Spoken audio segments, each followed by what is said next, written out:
Okay, so in this video, I'm going to show you how to go in and get your business started from the ground up. And a lot of these things you'll be able to go in and you'll put in place today. So make sure that you save this video because I'm going to give you about 6 or 7 things. So as you check these off your list, you can come back to this video and you can go back to the next one and then move on to the next one. So the first thing is you want to incorporate your business, right? So that means like setting it up as an LLC, a S Corp, a C Corp. I find that sometimes there has a potential to be like tax advantages when you do it this way versus operating your business as a sole proprietorship, right? So the sooner that you do this, the better, right? You could do this at like your Secretary of State. You could do this at depending on what state you're at, like in New York, it might be like your Department of State. You can also use companies like Rocket Lawyer, right? Or LegalZoom, and they can go in and they can do it for you. So you can do this online. So the second thing is go to irs.gov and get your EIN number. So your EIN number is the equivalent of the social security number that you have and your business's social security number, right? So EIN is kind of like your business's social security number. So that's the second thing. The third thing is you want to separate as many things as possible from you, the individual, and your business. So you want a separate business account, right? Make sure that you're opening up your business account somewhere where you can potentially get like lines of credit, you can get like loans potentially, right?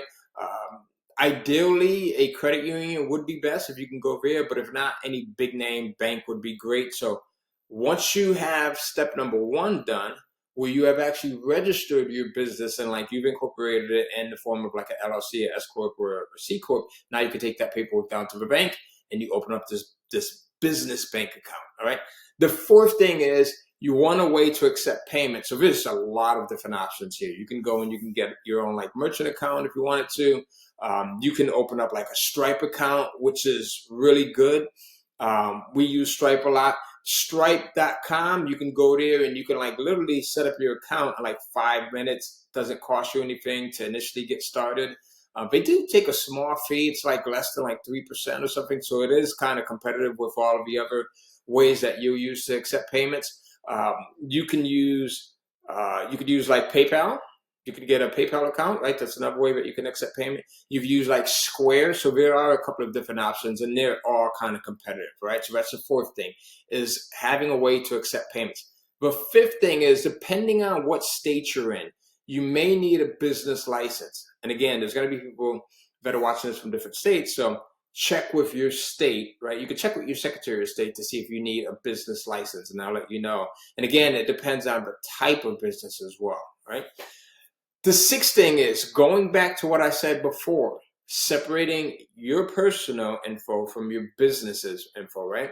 So you want to have like a separate mailing address. You can go and you can get like a PO box from your post office. That's a way that you can do it. You also can get like a separate phone number. So you can use like a Google number, you can use like an 800.com number, right? So either one of those would work.